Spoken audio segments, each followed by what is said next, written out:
أنفسنا ومن سيئات أعمالنا من يهده الله فلا مضل له ومن يضلل فلا هادي له أشهد أن لا إله إلا الله وأشهد أن محمدا عبده ورسوله صلى الله عليه وعلى آله وصحبه وسلم تسليما مزيدا أما بعد Ayyuhal muslimun rahimani wa rahimakumullahu jami'an.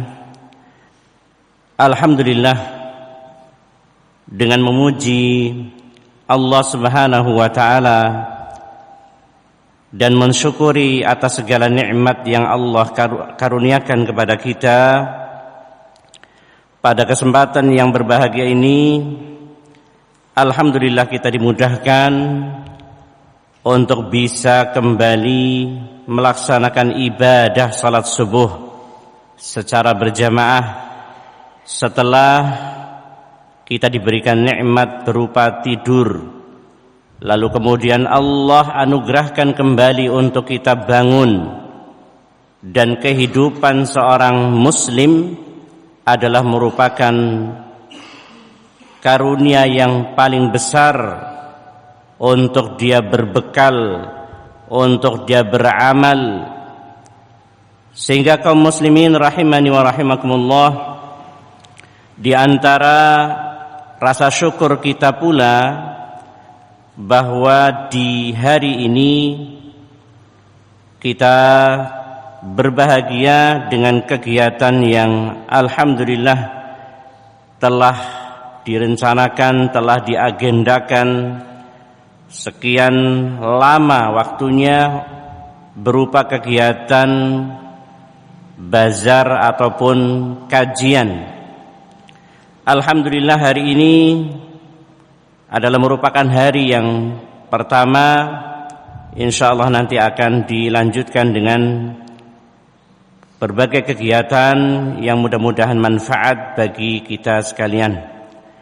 Kaum muslimin rahimani wa rahimakumullahu jami'an, untuk mengisi di antara rangkaian kegiatan, izinkan kami sedikit memberikan faidah yang kami ketahui, lalu mudah-mudahan itu menjadi manfaat bagi antum sekalian, di mana kebanyakan manusia, umumnya sebagian besarnya mereka sibuk untuk membicarakan kaitannya dengan rezeki.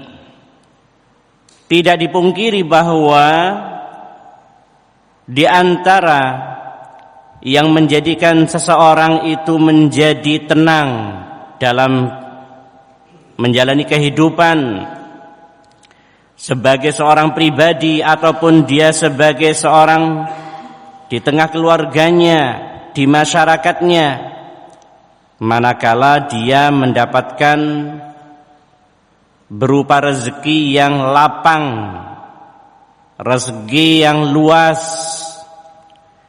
Namun kebanyakan manusia menyalahpahami tentang makna rezeki itu.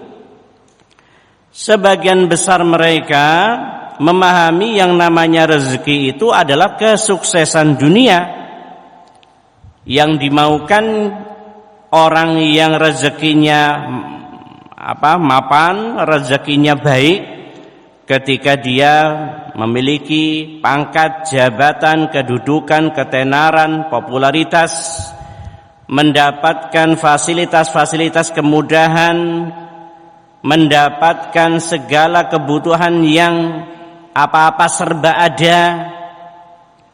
Sebagian besar orang menganggapnya demikian.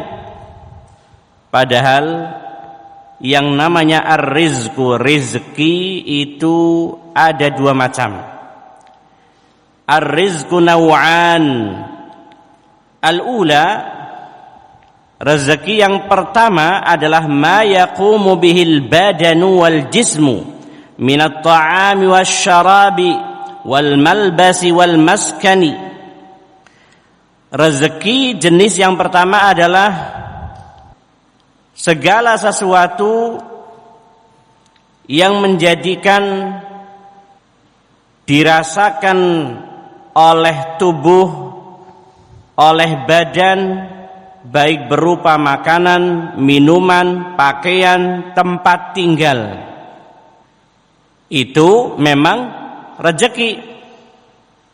Punya badan yang sehat, punya tubuh yang kuat, punya makanan, minuman, pakaian, tempat tinggal, kendaraan, itu rezeki.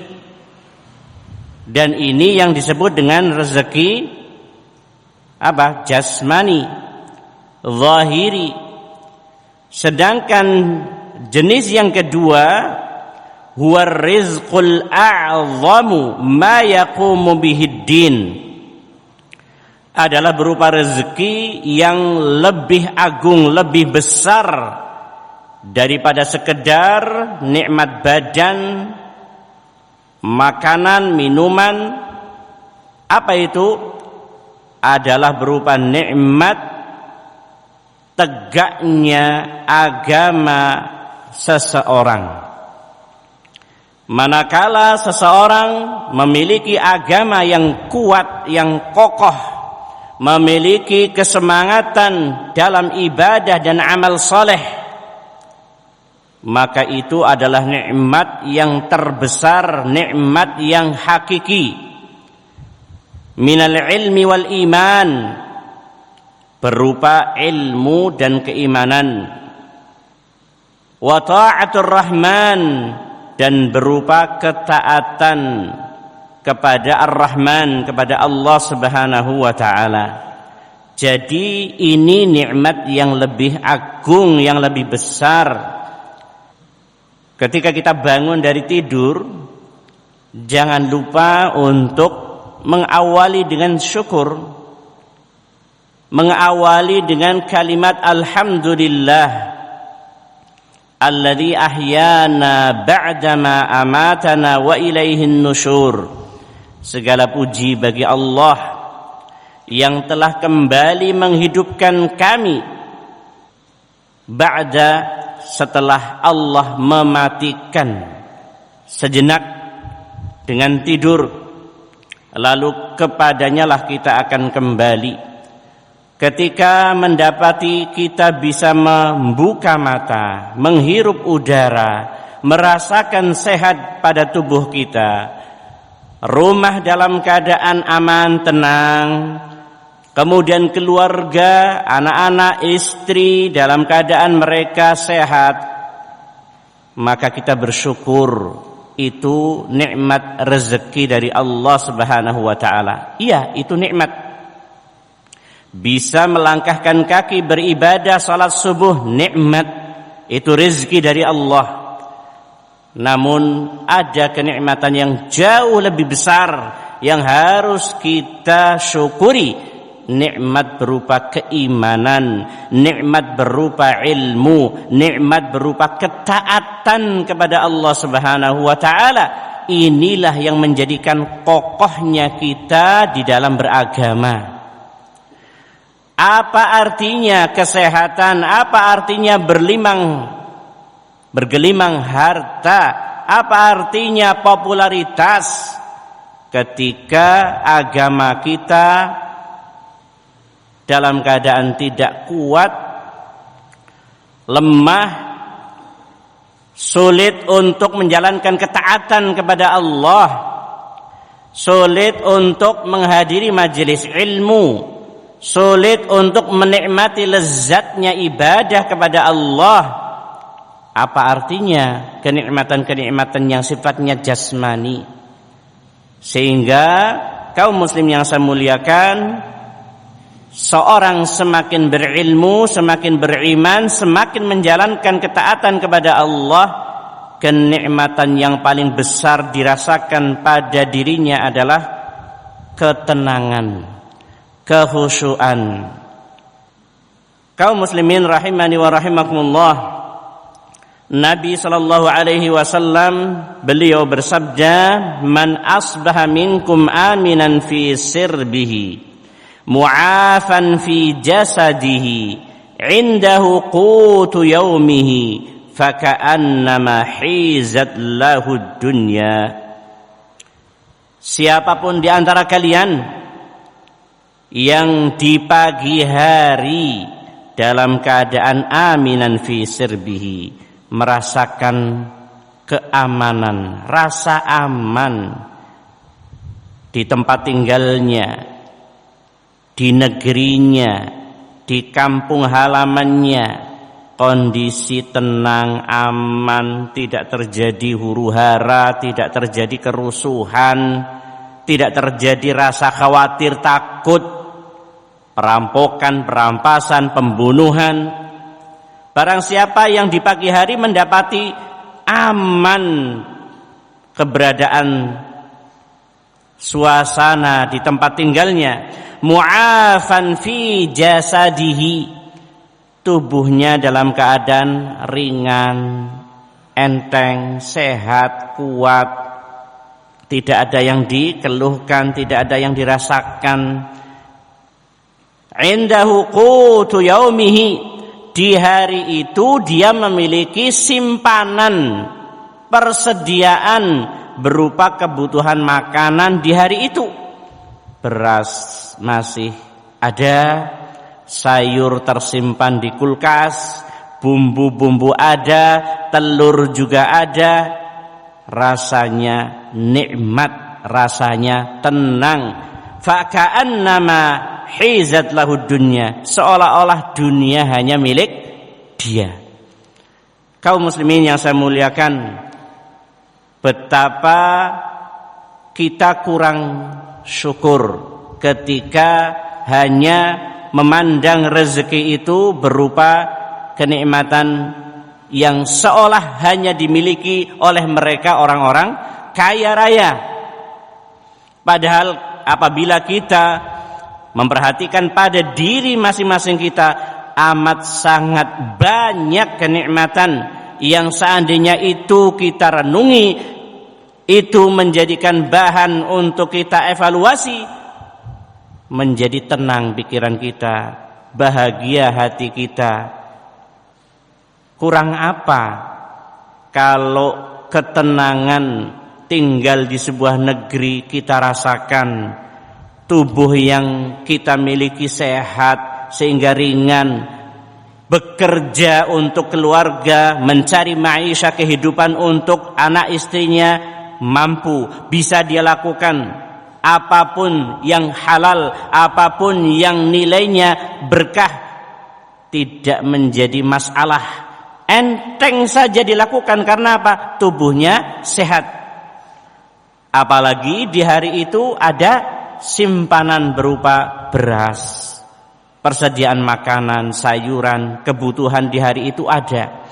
Soal besok, yang penting hari ini ada. Itu saja disyukuri, itu saja dinikmati, itu saja dijaga, tenang pikiran. Kaum muslimin rahimani wa rahimakumullah, Imam Ibn Taimiyah beliau mengatakan, wattaqiyyu la yuhramu ma yahtajuhu ilaihi minar rizq.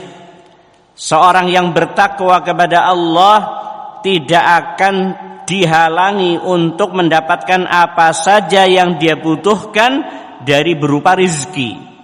Wa inna ma yuhma min fudulid dunya, hanya saja orang yang bertakwa itu dijaga oleh Allah dari apa? Fudul, berlebih-lebihan dalam perkara dunia.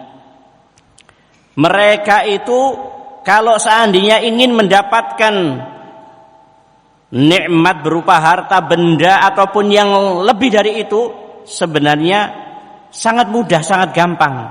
Namun karena ketakwaan pada dirinya, Allah jaga dari fudul, berlebih-lebihan, berfoya-foya dalam perkara dunia. Hanya mengambil yang seperlunya, hanya mengambil yang secukupnya untuk kebutuhan hari itu. Untuk kebutuhan hari itu. Berbeda dengan mereka orang-orang yang tidak bertakwa kepada Allah, selalu untuk bagaimana mengumpulkan, memperbanyak, membanggakan, mengkoleksi, menyimpan berbagai macam pernak-pernik perhiasan dunia. Dan ini yang dikhawatirkan oleh Nabi sallallahu alaihi wasallam. "Lau kana libni Adam wadin min dhahabin, lakana ahabba an yakuna wadiyan."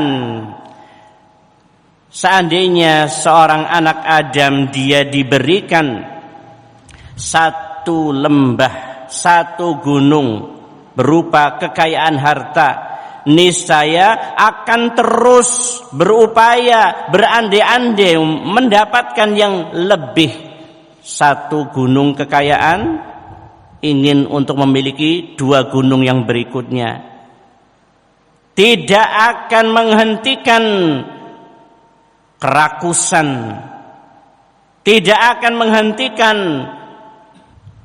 perasaan untuk mendapatkan fudul, kelebihan dalam perkara tersebut, illa turab, kecuali tanah kuburan yang kemudian masuk di dalam mulutnya ketika dia telah dipendam, dikubur dalam tanah pekuburan. Sehingga kaum muslim yang saya muliakan, orang yang bertakwa itu adalah orang yang dijaga oleh Allah dari sikap berlebih-lebihan dalam harta. Wa rahmatan bihi wa ihsanan ilaihi, dan itu merupakan kasih sayang dari Allah dan bentuk kebaikan dari Allah. Jadi bukan berarti orang yang bertakwa itu tidak mau untuk memiliki perhiasan dunia, bukan. Semakin memiliki, semakin dimudahkan dalam urusan dunia, justru dia merasa takut kepada Allah, karena hitung-hitungannya bukan hitung-hitungan banyak. Orang yang bertakwa itu bukan hitung-hitungannya banyak. Yang mereka perhitungkan, apakah kenikmatan yang dimiliki itu akan menyibukkan dia dari mengingat Allah, akan menjadikan sebab untuk dia jauh dari ibadah kepada Allah, atau menjadikan harta benda itu justru menjadi sebab untuk dia mundur, untuk dia hengkang, untuk dia lari dari dakwah. Maka orang yang bertakwa tidak akan peduli, walaupun mungkin kalau dibandingkan dengan orang lain, dia tidak memiliki pekerjaan tetap, barangkali tidak memiliki kesenangan-kesenangan yang lain. Apalagi kalau mau dibandingkan, jangankan orang lain, satu keluarga yang satu mapan, kalau dilihat dari sisi ukuran duniawi, yang satu hanya ngaji, taklim, ibadah, jualan-jualan paling ya jualan yang keuntungannya hitungan rupiah bukan dolar, ya, dibandingkan, lalu orang memandangnya dengan kerendahan, ya, wong kok uripe keton nelangsani temen, ya, ujar-ujare. Padahal yang menjalaninya adalah orang yang bertakwa tersebut dalam keadaan tenang-tenang saja, santai-santai saja, ya. Mau harga naik, bawang brambang naik dan sebagainya, tetap santai, tidak peduli, tetap dalam keadaan tenang. Kenapa demikian?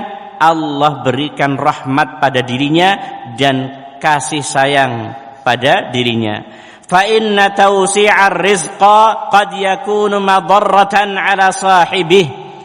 Karena kelapangan rezeki itu terkadang justru menjadi madarrat, menjadi petaka, musibah bagi pemiliknya. Wa taqdiruhu yakunu rahmatan li sahibihi, sedangkan keterbatasan atau diistilahkan oleh orang-orang yang bertakwa adalah kecukupan, yakunu rahmatan li sahibihi, justru menjadi bentuk kasih sayang Allah kepada sahib kepada hamba tersebut.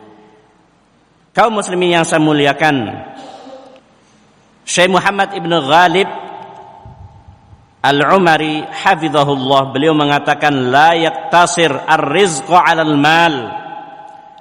Jangan berpikiran bahwa rezeki itu hanya terbatas pada harta. La yaktasir ar-rizqu 'ala amril mal. Jangan berpikiran bahwa rezeki itu hanya seputar harta. Farizqu kadzalik, termasuk rezeki yang Allah berikan kepada diri masing-masing kita adalah salamatun fid din. Diberikan keselamatan dalam beragama.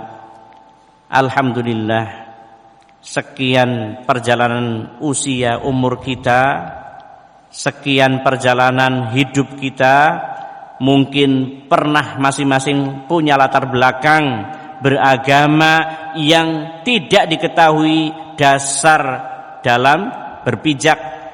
Dalil hukumnya tidak pernah dipedulikan. Yang penting semangatnya ibadah, yang penting rame-rame, yang penting senang. Sudah pernah. Dan kemudian Allah pertemukan dengan dakwah yang murni.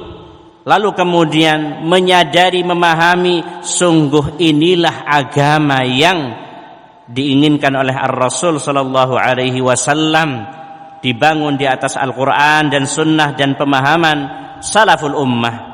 Bukankah itu nikmat? Wa afiatan fil badani, kesehatan pada tubuh. Maka seorang mukmin bukan termasuk sifat yang baik ketika dia bermalas-malasan, ketika dia memiliki konsep cara hidup yang menuruti hawa nafsu, keinginan, tidak memperhatikan kondisi kesehatan. Al-mu'minu al-qawi, seorang mukmin yang kuat, maka dia lebih dicintai oleh Allah Subhanahu wa taala. Berolahraga, berkegiatan untuk fisik jasmaninya, itu perkara yang dituntut. Karena mau semangat ibadah kayak apapun, kalau tubuhnya banyak keluhan, banyak penyakit, tidak mampu dia menjalankan dengan maksimal. Wa maskanun yu'wika, tempat tinggal yang menjadi pelindung bagi dirimu, tempat tinggal yang istilahnya sekedar untuk apa? Berteduh. Hujan tidak kehujanan, panas tidak kepanasan. Alhamdulillah, meskipun hitungannya hitungan meter per meter, ya, hanya plong-plongan, kamar satu, kemudian plong, dan isinya hanya lantai, duduknya di lantai, makannya di lantai, dan sebagainya. Tapi alhamdulillah rumah sendiri, bukan ngontrak, bukan rumah mertua, bukan rumah pinjem. Wa abawan yarzuqukallahu birrahuma, kedua orang tua. Ingat bahwa kita masing-masing punya kedua orang tua yang Allah titipkan, yang Allah karuniakan kepada diri masing-masing kita. Untuk apa? Kita berbuat baik kepada keduanya. Sekalipun usianya sudah tua, disebut mbah juga, tapi ingat, sembah-mbahnya kita, toh kita juga dulunya adalah seorang anak yang terlahir dari kedua orang tua, yang tetap hubungan tidak akan putus sekalipun orang tua telah meninggal dunia. Kewajiban mendoakan, kewajiban berbuat baik kepada orang tua tetap melekat. Tidak kemudian karena sudah merasa dirinya menjadi orang tua, seolah-olah hanya menuntut kebaikan itu pada anak, ya, pada anak. Saya selaku orang tua harus dihormati, harus ditaati, anak-anak harus nurut, harus berbakti, sementara dirinya kepada orang tuanya melupakan doa, melupakan memberi memberi hadiah pahala, memberi hadiah pahala amal, mensedekahkan atas nama kedua orang tua. Hal ini mestinya dilakukan. Bukankah itu nikmat? Bukankah itu rezeki?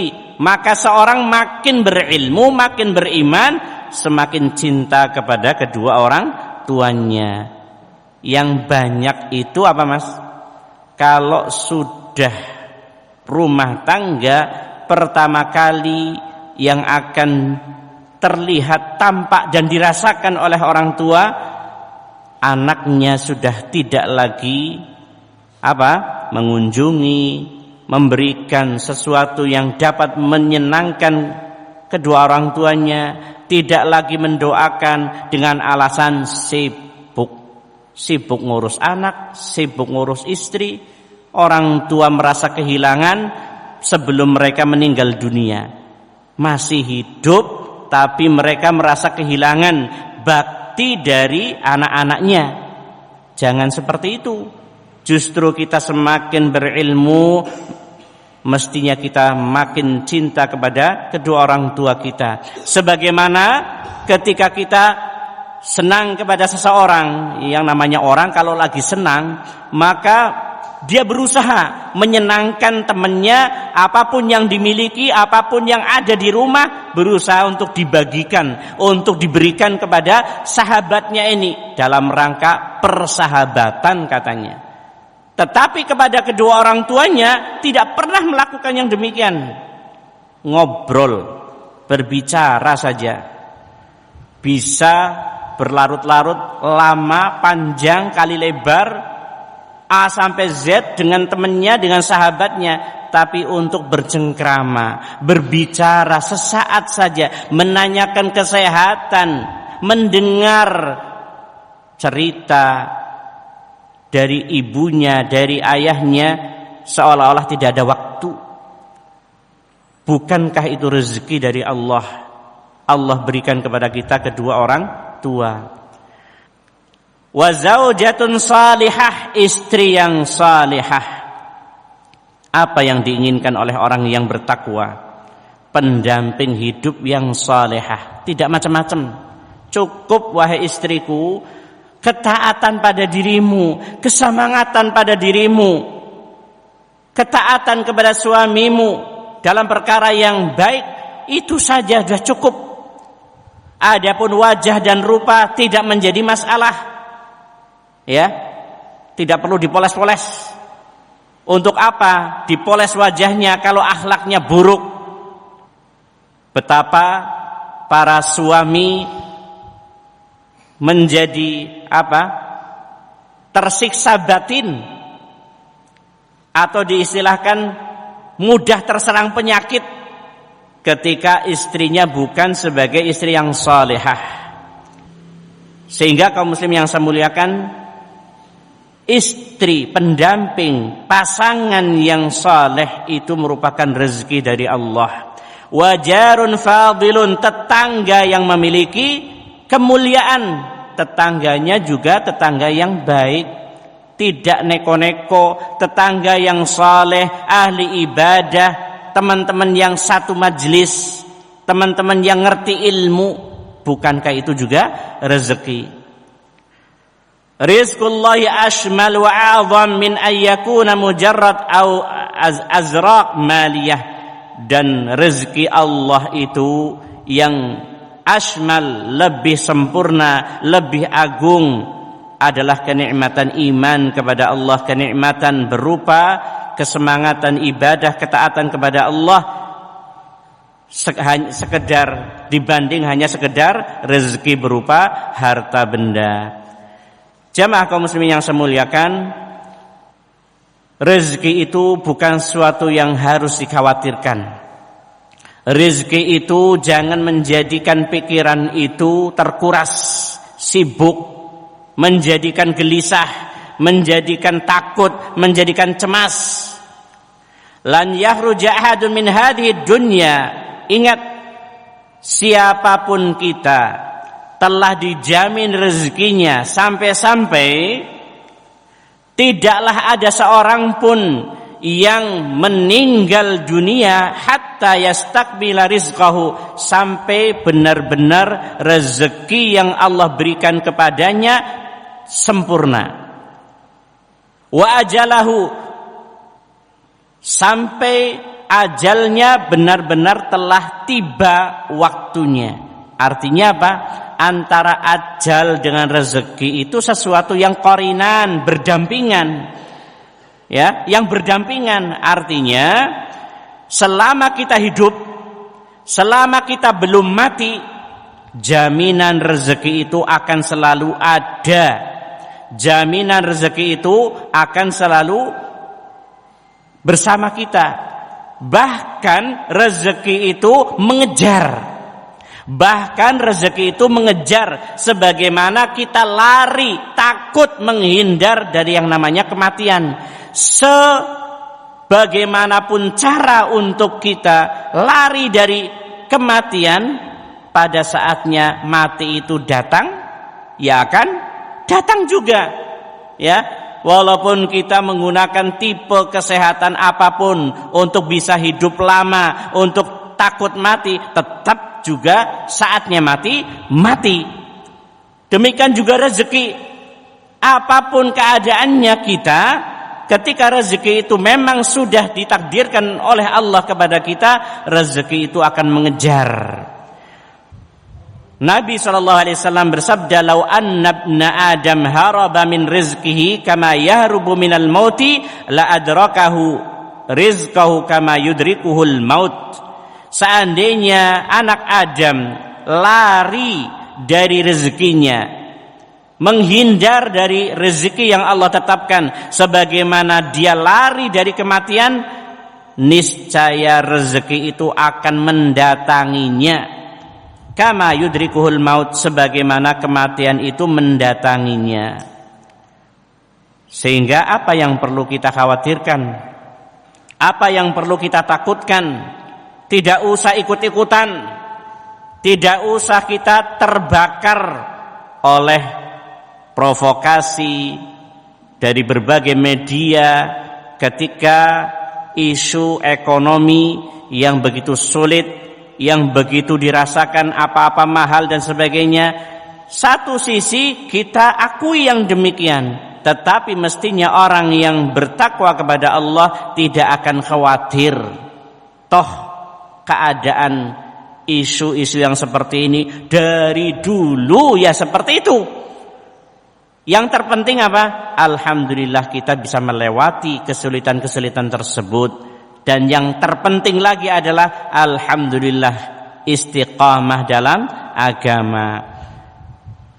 Kaum muslimin yang saya muliakan, ada beberapa hal yang menjadikan rezeki itu datang kepada kita, sekalipun memang kita yakini rezeki telah ditetapkan, namun rezeki itu harus juga ditempuh dengan usaha, harus juga dibarengi dengan asbab, sebab-sebab untuk mendapatkannya. Maka yang pertama di antara cara untuk mendapatkan rezeki adalah takwa kepada Allah, iman kepada Allah, dan istighfar.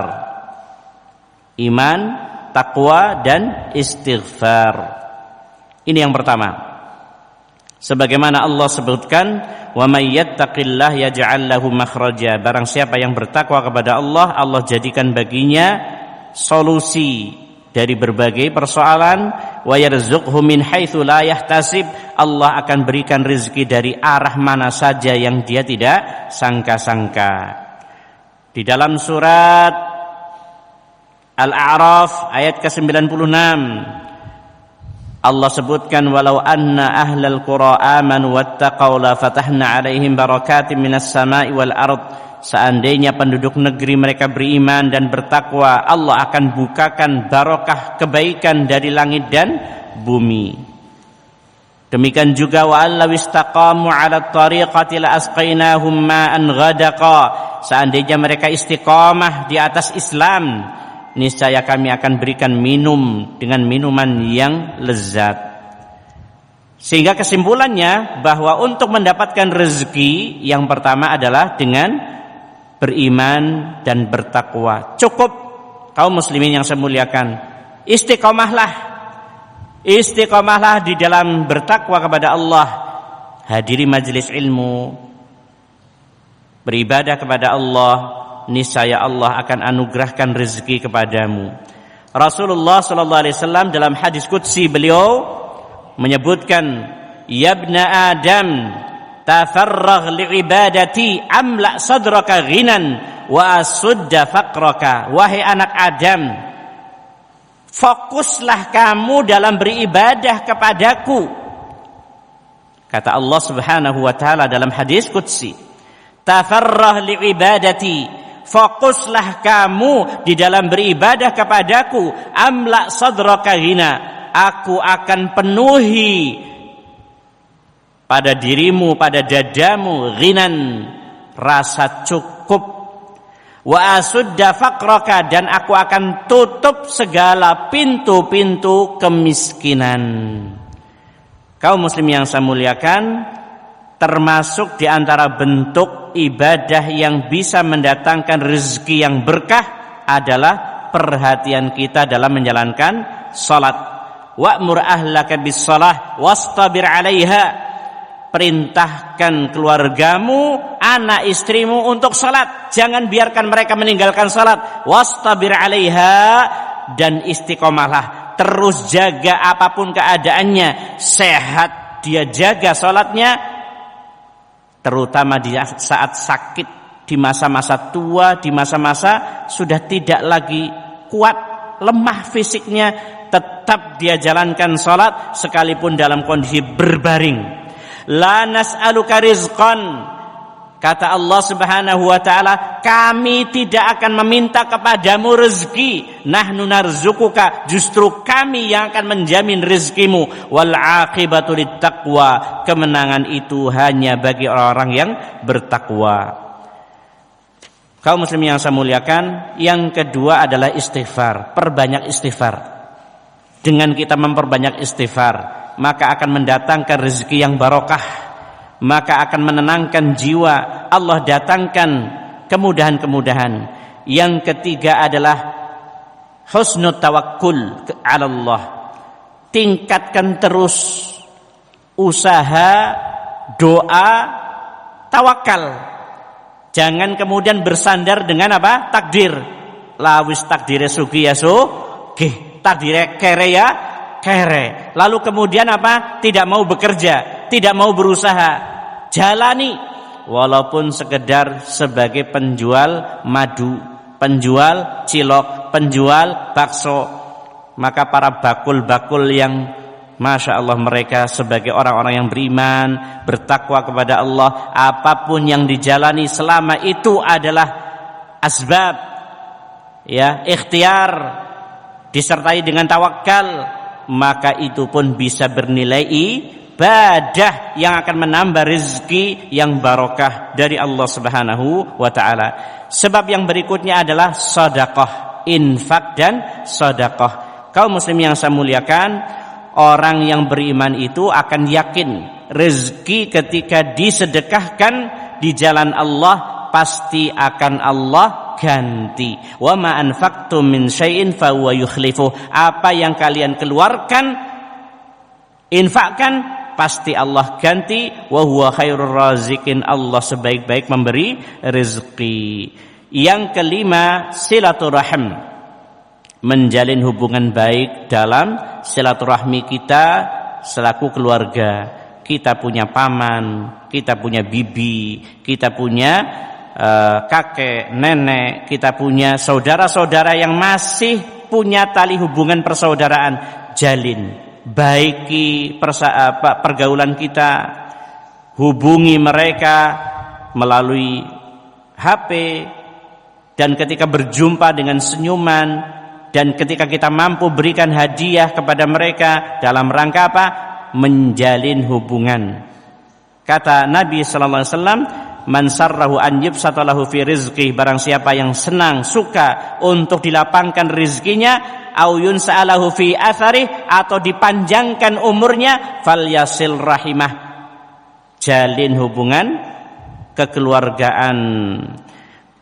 Kaum muslim yang saya muliakan, inilah 5 sebab yang akan menambah rezeki kita dari Allah Subhanahu wa taala, sehingga rezeki yang ada pada kita akan mengantarkan kita kepada keridhaan Allah Subhanahu wa taala. Terakhir sebelum saya tutup, kaum muslim yang saya muliakan, di event-event kebaikan, di saat-saat Allah memanggil kita untuk berbuat baik, untuk kita beramal saleh, maka mestinya kesempatan itu kita akan pergunakan dengan sebaik-baiknya.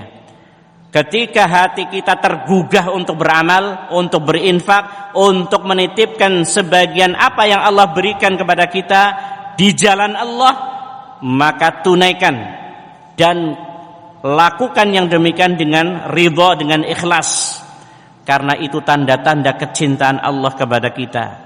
Namun hati-hati ketika kesempatan-kesempatan baik itu diabaikan, dicueki, ya kita acuhkan, hati-hati, itu tanda-tanda Allah berpaling dari diri kita. Disebutkan oleh Al-Hasan Al-Basri rahimahullah, beliau mengatakan min alamati i'radillah, di antara tanda-tanda Allah berpaling kepada seorang hamba, dari seorang hamba, an yaj'ala syughlahu fima la ya'nih, Allah jadikan kesibukannya dalam perkara-perkara yang tidak bermanfaat bagi kehidupan akhiratnya. Wallahu a'lam bishawab. Mudah-mudahan Allah jadikan kita orang-orang yang terus bersyukur terhadap kenikmatan-kenikmatan dari Allah Subhanahu wa taala, dan berdoa mudah-mudahan Allah istiqomahkan kita di atas sunnah, di atas Islam, dan mudah-mudahan Allah jadikan apa yang Allah berikan menjadi jalan, menjadi sebab untuk kita dekat kepada Allah Subhanahu wa taala. Kullu ni'matin, setiap kenikmatan yang tidak akan menyebabkan dirimu dekat kepada Allah, fahiya baliyah, maka itu akan menjadi malapetaka. Wallahu a'lam bishawab. Mohon maaf atas waktunya yang panjang. Kita akhiri subhanakallahumma bihamdika asyhadu an la ilaha illa anta astaghfiruka wa atubu ilaik. Assalamualaikum warahmatullahi wabarakatuh.